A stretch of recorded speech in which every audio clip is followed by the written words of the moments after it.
Well, thank you for coming in, and we're delighted to be getting to speak to you, and we're just going to have a conversation. And we're going to start off I'm going to start off asking about how you like to be referred, because sometimes it seems to be, well, obviously it's Louise, but sometimes it's Lou, sometimes it's Lulu, and sometimes it's Ratty. And your WhatsApp's got a picture of a rat. So, what do you prefer? And how does that work? Does it just add different names for whoever's speaking to you? I don't know, actually. I don't have a preference in my name. I would say that I probably would answer more to Ratty faster than anything else. Well, where does Ratty come from? So Ratty originally was rat bag when I was little. Rat bag.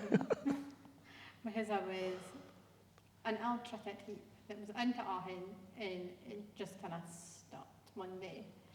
And then as I grew older, Samantha, my sister, shortened it to Ratty, because it's a bit easier than shouting rat bag. It's a wee bit more affectionate. Aye, and it is a wee bit more affectionate. Ratty. So Ratty is the name, and a lot of folks are like, can I be telling your sister that? But and I'm like, but it's affection. It's a term of endearment. It's nae. So you're fine with it? I'm fine with it, I am totally. And do you call her?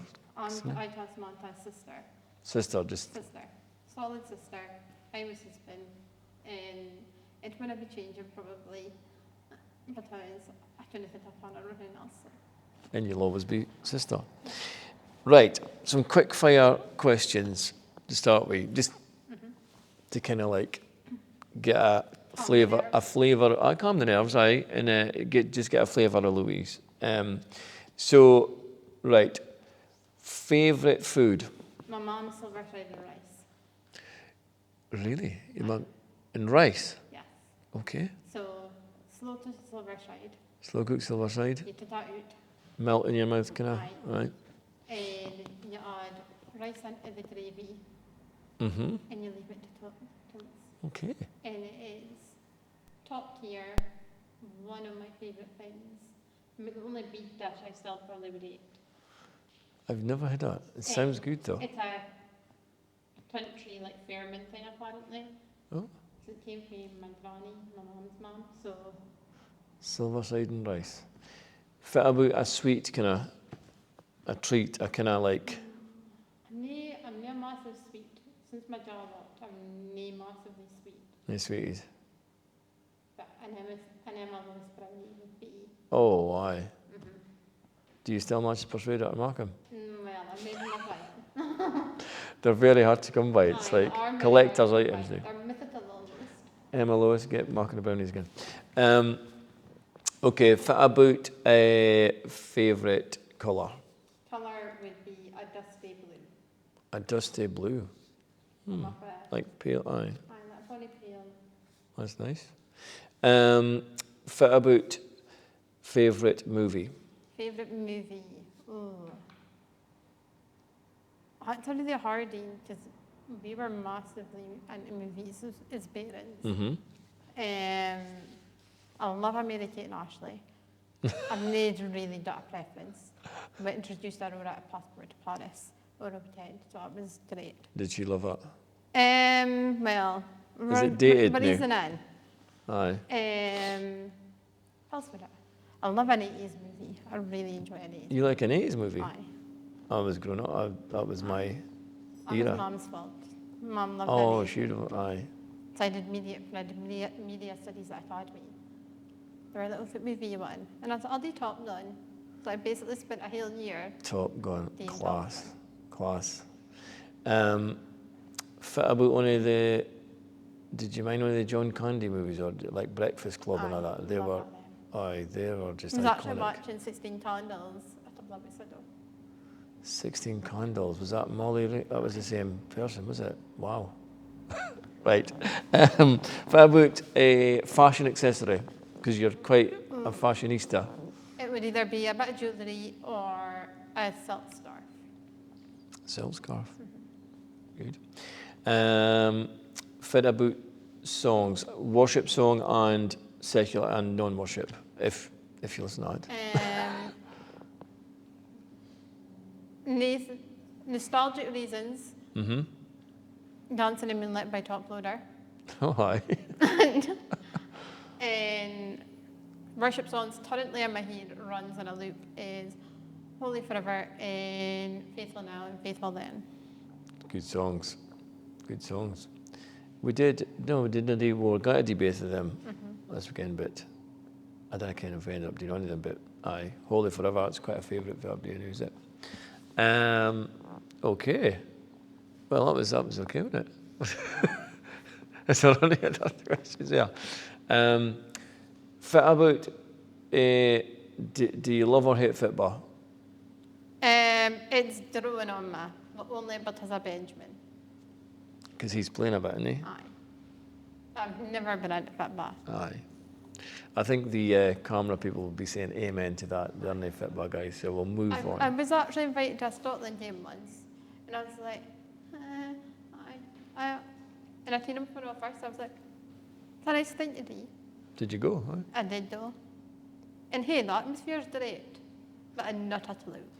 I still didn't hear a clue. Was that doing in Glasgow, doing in Hampden? Aye. Oh, wow. I am in the box. Aye. At Betty. No way. You got a private box. But it was a good experience, but you didn't care much about football. Did you care if they were playing against? No. Okay.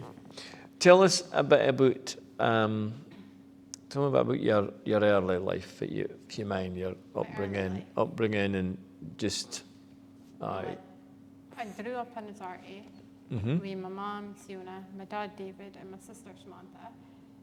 It was a really special time, I would say, because Azarty at the time you were really sheltered and you got to enjoy your childhood. And I was forever doing a hair bar or on a bastard or providing up a mocktail for I shouldn't have been. But I loved being outside. And just being, but then being a house of girls, we did love putting on shows and role playing, and our house was always full of updates. My mum always had a very open door policy. So it was really fun, but also sometimes you were like, and then when I was 10, we moved to our first house and moved up to Cairnhill Drive. It was across from my granny and granddad's. In the Broch. I know, and Rosati, still in Rosati. Oh, so Cairnhill Drive in Rosati as well? That's original. Oh, but that was before the Cairnhill here. Okay. So that was original. And so basically there was like two houses between us. And as a parent, but spent a lot of time with our grandparents. I obviously was overjoyed with the fact that I could just walk across to their house. And that was a really rare time because you find that time back, especially being here in FOP and nothing like that. I did have a lot of time where I was maybe in school or able to do the same things as Fitzmantha was able to do. So I would have an air to allow them to do things. And that's where my love at Totten grew. And being just generally a people person, because they had dinner parties and nothing like that. So they would take folk down and you would just get on with update? My granddad was really, really known for meeting somebody in the morning, phoning my granny at dinner time. So sitting six come in for their supper. Really? What can you do? So she really was amazing at just like producing incredible dinners for folk. If it was normally in the fridge and freezer, and it was. She could just conjure up something. Aye. You mentioned in here about FOP. So when did that happen, Louise? When did the diagnosis, or when did you start to notice something? When Mum was expecting me, I was thinking there was something. And back then in early 90s, you only got one scan. And she had to really plead with the doctor to be like, I need an drain or something not quite right. Like she's not moving. Because obviously Samantha was born 2 years before me. And that was a very normal Aye. experience. So Mom definitely thought it was just something. And they were like, no, you're fine. There's nothing a day. She'll just be sleepy, kind of. And then I was born in a Bra hospital. Mm-hmm. But I would say was that saving grace. Because Really? it went perfect. Aye. And obviously trauma to have triggered it for then. And the doctor actually turned in and said, yeah, I was the first baby to ever see me bunions on my feet. Because that is Really? one of the major signs of FOP. Oh, is it? Your toes are tunneled under, and you've like bunion-like addition bone growth on the side of your feet. And so when I was 18 months, at this point they didn't care nothing about FOP. They decided that they would put pins into my toes and straighten them. So I was tossed for 3 months with metal pins in my toes to try and help straighten, but it didn't actually work. Okay. And so it would have been October 1996, we were doing a Watworth-Hussins party and Peter Heath birthday party. And Mama Tina sent and brought it, we're here then. And on my ride back to the car, I tripped. And as your mama does, she hauls you up by your earring, and I came out with a blood-curdling stream. And obviously that was terrifying. Mm. So I was rushed up to casualty, and they put me at Aberdeen. And when I got to Aberdeen, the month day I X-ray with contrast, so they tried to inject the dye in, and I think it was 30 times they tried to inject the dye, but it wouldn't penetrate, because they were met with bone. And then they just trying to decide, like, I kind of became a mystery. I was in a hospital because they were like, how is this 3-year-old? And they'd been able to do any injections, anything like that. And they discovered that I'd passed like fractures, or because I was with my balance, I had no great balance, so I was continually falling over. But I was never upset or anything, so Mum never thought anything of it. And that caused a lot of like wonder if it's gone on, why is this being like. And it turned out, I think, I don't know the timeline exactly, but a young doctor came back for a conference, and he heard about me, because obviously it was hard in the hospital, and he was like, I think this is for us, bearing his. And that was the first time anybody in Aberdeen had ever heard of FOP. Really? So Fibrodysplasia Ossificans Progressiva. And that was a major turning point. Aye. Because there was one other person in the area that did hate. He's sadly no longer here. So hearing that connection, it was great for us, because there was nobody else. Mm-hmm. So I got diagnosed in 1996, and by 97, March, April, we were in Florida for an FOP symposium. So that's for all the medical folk that hated to be it, all the families, and I had like congregate together. And luckily it was in Disney, so that was a big bonus. And Mum and Granny and I were able to learn so much about this unknown condition that I had. Hardly somebody can about. For age was that in 96? I was 3 when I You was 3 when you fell, and then at 4 you managed to go to America and my granny and granddad gave them their due date, put in a lot of work. They set up a connection, like it was called FOP, and it was the FOP families or something, or not FOP action, it was called. And they were able to, my granny pinpointed Aubrey in the UK that had FOP and realised that there was a cluster doing in Bolton and Manchester. Really? And even the medical teams didn't care. And being up here, I was a lucky because we had so much resources, and the environment in Auckland was, I thrived. As well, a lot of parents didn't thrive. No. And my granny and granddad, they had a really good friendship with Dr. Taplin, who runs the Hela FOP. And Jeannie Pieper, she was his PA and ran the global. Where were they based in? So Jeannie is based in Florida. Oh. She's a Christian, and really, she's wonderful. She's so rare. And then Dr. Taplin, he's based in Pennsylvania.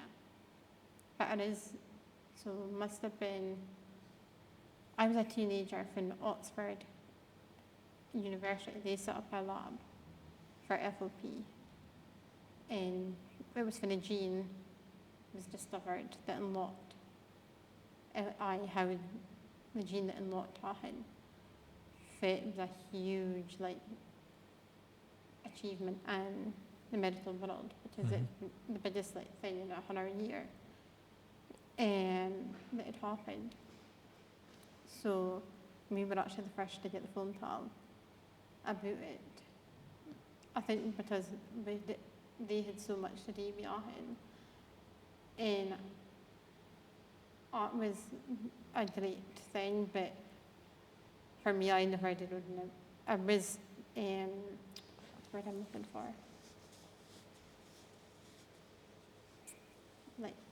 The clinic, but that sort of thing to see if a gene would do for your body and that. But I never, in our docs, I was like, well, I'm a bit wary if it happens, if it tradition or. So you never got the kind of that treatment? No. I just kept, because there was a 50-50 chance, and I was a bit too fearful for myself, because I was still pretty able to do everything that I wanted to do, and I wanted to keep it up life for as long as possible.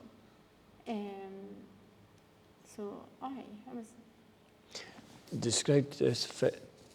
Happens with FOP. So are they born with Louise's genetic? You were born with the gene. Aye. And I can pass it along.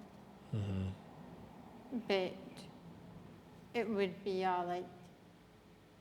one in a million chance that say I would have sibling with it. Unless it's your dad that carries the FOP gene. And then our turn be a chance. So your bone, your muscles effectively turn to bone.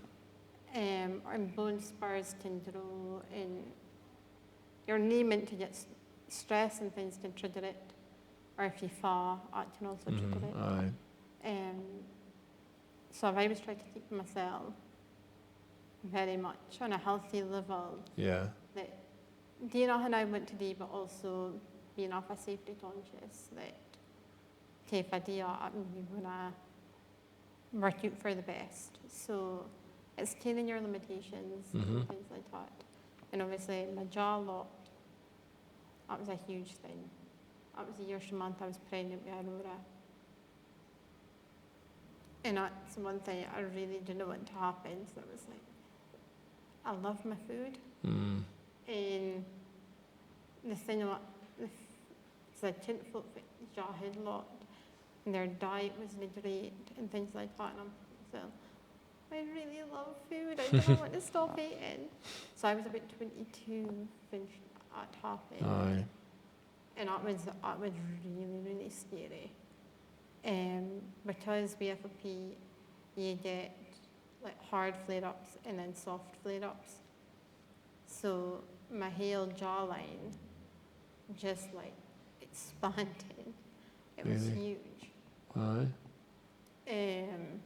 With the trauma on my jaw, with the bone growth working. Right, aye. And obviously, if that happens, your breathing and ahun is, I was struggling to breathe. And I'm named for that in the hospital, but I had to live that time. And it was a long road back, but I can still eat a steak. Just a little steak, but I can still eat a steak. But a lot of doctors are they can't believe that. Aye, because like, you're meant to be on a liquid or pureed diet, really. Aye, But I do take my limits for that. aye. So you still manage a silver side in rice? Aye, still do. Aye.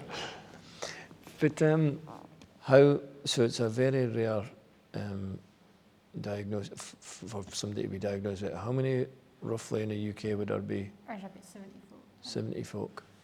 And you were saying how many worldwide? About 7, I would say it's maybe over 700 now. Over 700. So you've lived with us since, well, all your life, but Ken Aye. affected really when you were 3. But you're an amazing person, you know what I mean? And you know, so far the influences in your life, it's the biggest influences that you've taken and managed to be for you or through. I would say I've been really fortunate to have so much wonderful folk that have had so much influence in my life. But I would definitely say my sister Samantha would be one of my top folk because she has been constantly there. She is quietly in her strength and her faith is amazing. Mm-hmm. And me. And it really has been just the two of us at times. Yeah. And he and her, she keeps you, well, she just does get my tilt if I'm a bit out there. And that's what happens quite often. But she's really special. Sister. Aye, my sister. That's good. Tell me about Mom. Siona. Can you describe her in a few words and what she means to you? Oh, Cease. What would we say about Cease? My mom, she's selfless, I would say. It's a good all-rounder word for her. But she has that like warmth, like loving, but that just makes you feel seen. Mm. And our strength is really something special because having a child that is disabled it's an added stress that you need, and she's done it very well. So I am. I'm blessed to have them be. Very blessed. I want to say fit your car. Let's just say Mom, Siona and sister. Fit would be, obviously it's easy to say fit your biggest challenge is having FOP, obviously, but through life, what would you say is some of the biggest challenges that you've faced? I think the biggest challenge was done in my wheelchair. Mm. It really was a huge, a lot for me to finally relent. Aye, was there a sense, because you mentioned the loon that had it in seeing that when you were younger, was there a sense of you that was always wanting to resist that, kent that there might be an inevitability about it, but wanted to resist it for as long as possible? I think I think that the minute I went into my chair outside of Mum, I would have to grieve being physically able to do stuff. Mm-hmm. Like just walking and doing it or tip a juice for the sink. Aye. Things like that most folk don't think, because you just take it for granted because you do it. So it was a huge grieving process. Because it happened in 2022 after like on a Porsche, like 21, 22, I had collapsed out an AY twice. And still that I think to this day if it happened. and that definitely exacerbated my functionality Aye. and made me doing, because if I fall, I can't put my hands. Okay, aye. I So, just do like a pillar. aye. So you get hurt yourself, Aye. aye. And so that was 2022. So so were you late 20s? I was late 20s. Aye. So you'd managed to take all that years and nab it. So that was a big challenge for you. That was a huge challenge, just because it's fine things, but I'm less accessible. And that is like moving down to Albert Street actually is one of the greatest things, because Aye. it's fully accessible. Aye. As much as I miss Queen's Road. Aye, but it's wide open spaces Aye. here. It's great. Aye. So it was a big challenge, but you've done it admirably and still going for it. Got a lot of tears and Aye. frustrations and Disappointment. that's the Aye. thing that nobody really sees. Aye. For about early life, I can coming through. Obviously, when you're 3-year-old, can at happening, you taking through obviously lots and lots of appointments in hospitals and all like that. Did you feel you missed out in things when you was younger? I would say in certain aspects I missed out.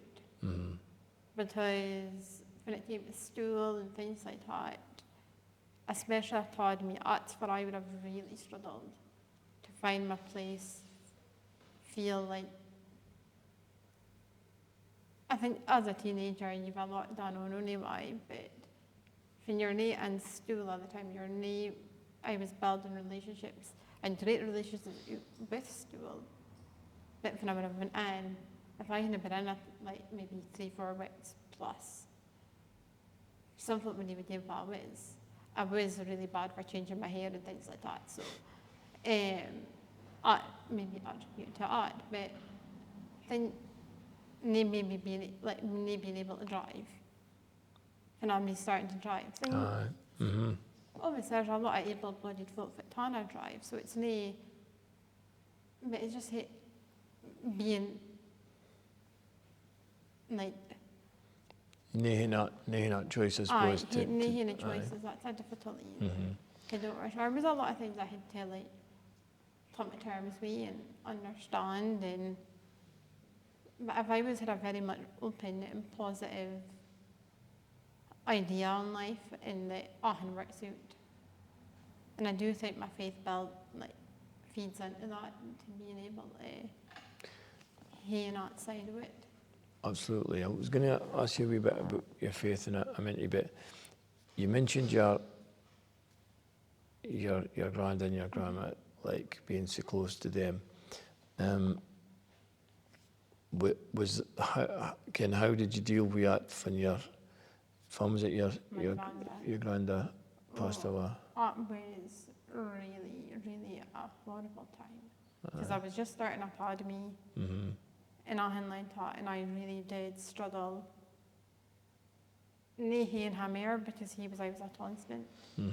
And a lot of things happened years to follow that again was a lot to happen, like my mum and dad's divorce and things like that. It was a really challenging time. Yeah. And I definitely struggled with my faith. So I'm like, why is all that things happening? Aye, understandable. Aye. One after another, and you're like, but part of my Ahim was fine, and Ahim would work out, and how it was meant to work out. But other part of me was like, why? Just give us a break, just let us. Like, it's hard enough as it is, like, they're not on to it. Of course, aye. But then that challenges also shape me if I am. Aye. So. Definitely. Aye. What about your faith then? Tell me a bit about that and how it's maybe helped you or shaped how you live your life. I find that my faith, I always struggle to put into words, because if you're not brought up in a Christian family that go to church all the time, it is a harder thing to like build upon, because you're like, and then I've always had Christian influences. Like a lot of my teachers were Christians. I had 2 tutors in primary school, and they were wonderful.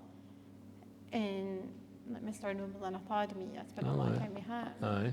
And of course, Teresa Morad was my PSAs. So it was a lot of tea breaks and fly tops that happened. But he on like along with a lot of other folk like Forbes and Nicole, that Mum mentioned in our baptism about how the 18 Argentinians each went around random. Like That's right. Aye. and I mind being a little tiny and feeling a warm, fuzzy feeling, but not knowing if it was, because, well, me and my family couldn't fit it was, so, and I mind... Were you there like when that happened, when Argentinians came out? So you were aware of the prayers and that, and you felt something, but you didn't... And I was often prayed for it as a parent. And so it was something. And we went to Sunday school. Mum will tell me for saying this, which was actually a Sunday school teacher way back in the day. It was at a church. Really? Aye. We'll have to get her to preach next. Aye. Tell me for that. But it was... So I was had the influences, but never actually attended like regular meetings. And then I think it was about 2003, I first went to Delo. It was a bit rebellious when I was out there to come to Delo, because at that point, nobody really fears what even in. I had cousins in abroad. Did they go to Powerhouse? And they went to Delo, and I was there one night, and they were like, "We're about to Delo," and I was like, "Mum, can I go now?" And that's how art started, and then on and off went to that, and then it was Delo in the park, and that was a wild time, shall we say. I think there's still a Miss Piggy in the house that might be there. And then I moved up to youth, and I was off at lucky, so I had Vicky and Kirsty and Hayley and Elisa. And and that was enough a special time. It's a great group to learn about you. I think it was just, once I got here, I then understood a lot more. And it became more personal. And I really did. I loved the worship. I loved youth. I loved Sunday mornings. And then Samantha obviously met Matthew. And it's never been the same. Because we'd be lost, I think, were Matthew. And the brother that I never got. Do you call him Matthew or do you call him brother? No, I call him Matty. Matty. He's Matty. Matthew, if I'm being official, but no, it's Matty to him. And I'm grateful that we've got in him. He's a good man. He is a good man. So you've faith. They got together because my mother was 14, so I was 12. I was saved, funny how my timeline works. When I was about 12, 13, with Vicky and Kirsty. They prayed for you? And the creche, and Queen's Road. Up in the old creche. It's near, isn't it? No, it's near. Queen's Road's still a bit the creche, isn't it? It is. Maybe if we head that back, maybe it would sell, Queen's Road. I'm not saying like, I've still plans for Queen's Road. Oh, well. we can find out. You have to knee on camera, Phil. No. You can't tell me what a secret. So that's it. You came to Lord, and that made your faith that you'd kind of been brought up in a wee bit, but I'd made that personal with you and Jesus. That's great. And you've never looked back, really, have you? I did come up my mouth for a while, but I never actually. I wouldn't say I ever forgot my faith. But I did come on off of the church when I was about 16, 17. As a lot of folk do. Aye. Obviously, you follow your pals. But I still would have came to like all the bitter stuff. Aye. And Samantha and Matthew obviously were so involved. I still was hearing nothing that was going on. I was never truly aware. You get the news. I was doing news, but so I think I needed my time to figure out exactly fit. I wanted to be, but and I was just almost like someone that I was just like, you'll be back. You'll find your way back. Mm-hmm. So I gave that a piece that I was like, okay, I need to rush it. And then I came in on my wheelchair, if not came in. Well, obviously, Queen's Road was exactly great for the stairs. Right.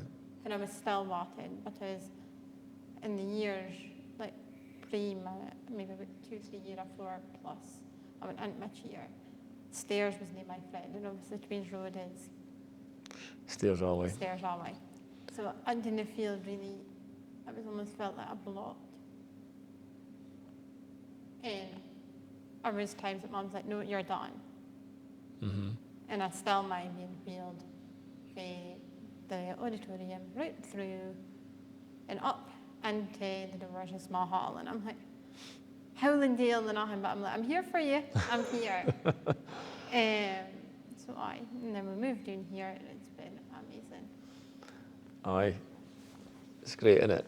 It really is great. I don't know if I'm blessed. And you are so involved in that.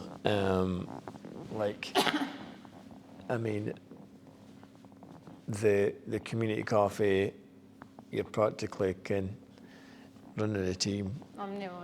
Jamie's team leader. Jamie's team leader, definitely. Jamie does an But amazing you're job. putting out all the rotas and getting Abdi on their jobs and all like that, and obviously checking Abdi in and stuff like that. Baby says, I trot that's what she says.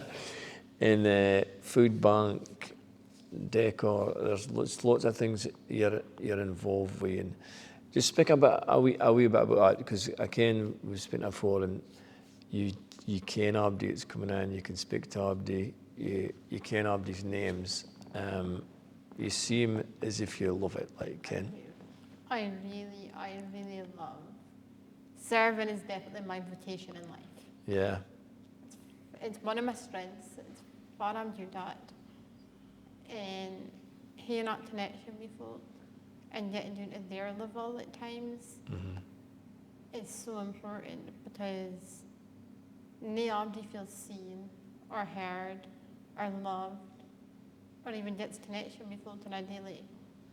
And we're hearing about the Lord and all, like, it's an amazing thing. Aye. Some of the conversations you get, you're like, whoa, I didn't expect that. Mm-hmm. But forever surprising you to the things, the knowledge that they have, and their stories. I was fascinated, man. I mean, obviously, for the toffee and the food bank, that really is a major part of it. Just being there with somebody and giving them your time is hugely important. And you must have, obviously, you're in the sharpest folk I can, and you're switched on with things, you can see things, and you're using that a gift and the skills that you've got, like organisationally, to get a team ready and things like that. But obviously, you seem to see and pick up things that's going on, and even in folks' lives. So I would say you're a people person as well, like, in that loving people is so important for us. And Well, it is where it is love God, love people. Aye. But is that natural for you? Aye, it doesn't fit any work at all. Like, I can be on here for 8:30, 9 on a Tuesday morning, right through all near some days 4 o'clock. And hey, I'm not that say by maybe 5 o'clock. I am a bit like. Are you shattered? No, my brain's maybe a bit fuzzy. Aye. Like, just like working out everything that is happening with the body. Aye. Since when you're dealing with toddlers in the morning and then coffee by Toddlers as well, aye. It can be a bit wild, especially on Tuesday with the teddy bears picnic. You know what Was that chaos or in a I good wouldn't way? say it was chaos in a good way. Aye, because I was speaking the other day. So you were saying it was awful good to see. It was. Because they got ice cream and They different got things. their inflatables, they got Peter's ice cream, We'd got strawberry tarts and sausage rolls in their little picnic boxes. And then all the parents got bubbles and asked them our hot for Tesco. They directly donated. Aye. And I could see that you was just chuffed that they was chuffed, and it meant a lot to them. I'm actually delighted to see how, like, folk are coming in who has doors, and it's mapping the church so accessible. Because a lot of folk get the fear of mapping through the doors. Aye. And I'm like, it's the only different mapping in the doors on a Tuesday than it is to a Sunday. And it's great to see when they do mark that connection, isn't It it? is, it's amazing.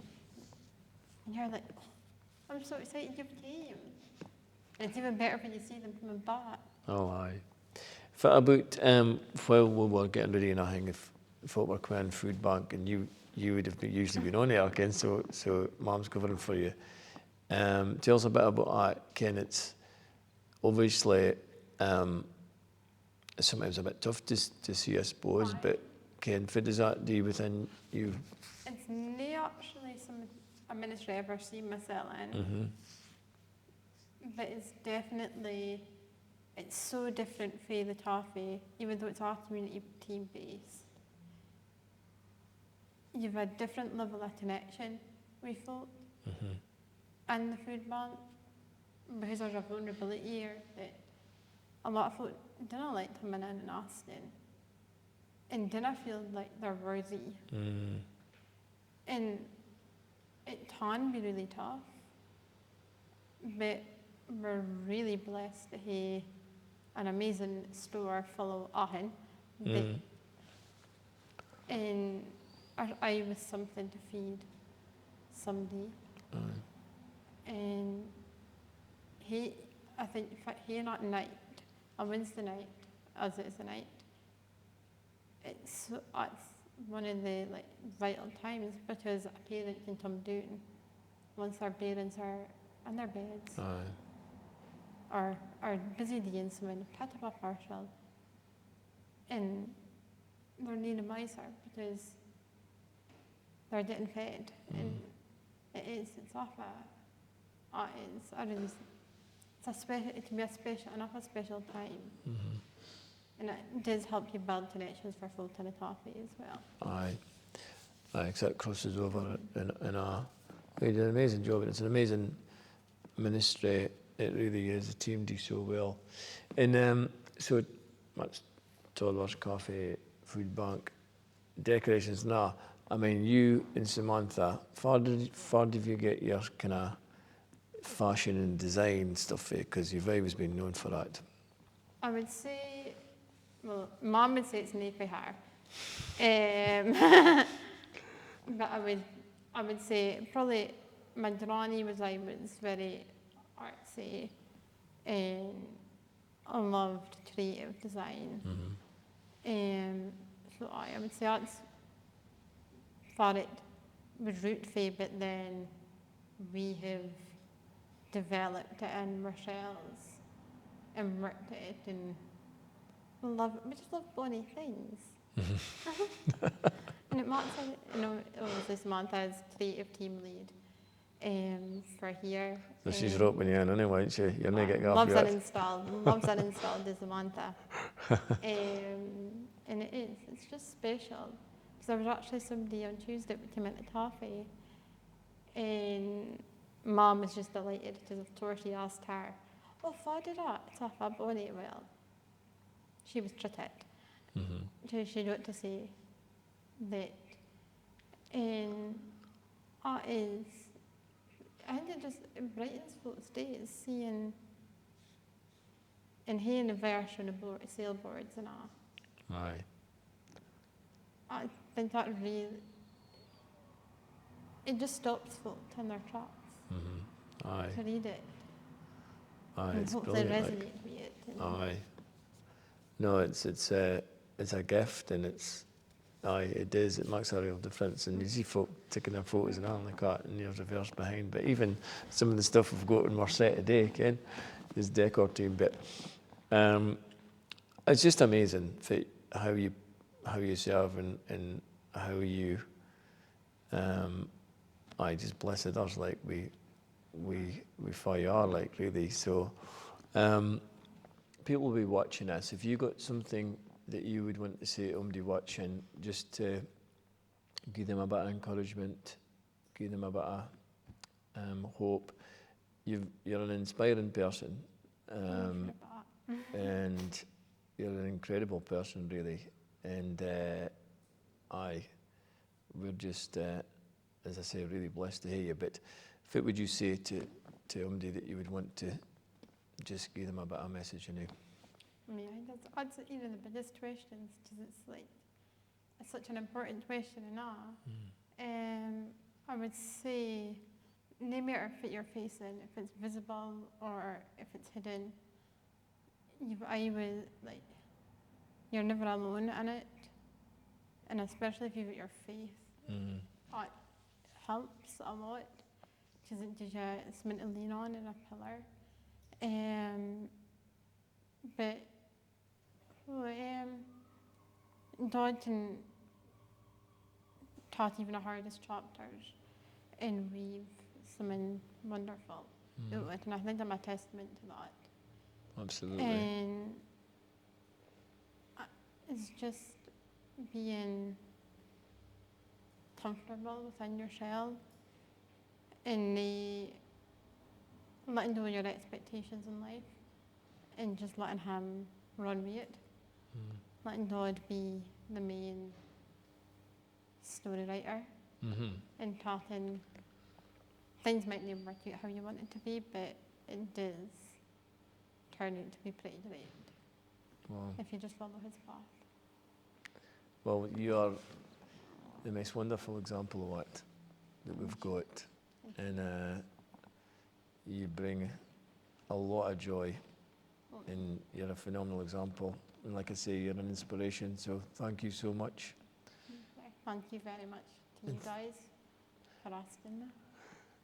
Thank you again. That you probably wondered if you should have done it or no. And you. I don't think you ever probably felt enough. So I would be.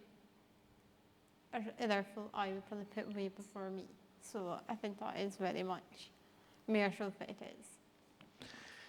No, I think that people will be chuffed to hear for you and hear your story, and we're just very thankful. Thank you so much. Yes. Oh, I forgot to ask you about your favourite Bible verse and Bible character. Sorry. What was it anyway? My verse actually is Joshua 1:9. Have I not commanded you? Be strong and courageous. Be not afraid. Do not be discouraged, for the Lord your God will be with you wherever you go. And a funny story, I was praying last night. So I had 4, and I was like... You had 4 different verses. And I was like, fit verse is my verse. Like, needs to be a good verse. And Jamie, I was a bit like freaked out about today. And she sent me out a verse. And I was like, okay, you've confirmed it, Lord. That is what it is. And I think it is such a great verse. Joshua 1:9. Aye. Be strong and be of good courage, for the Lord your God is with you. Well, that's another thing for dates. That's another great message, isn't it? For dates watching. Brilliant.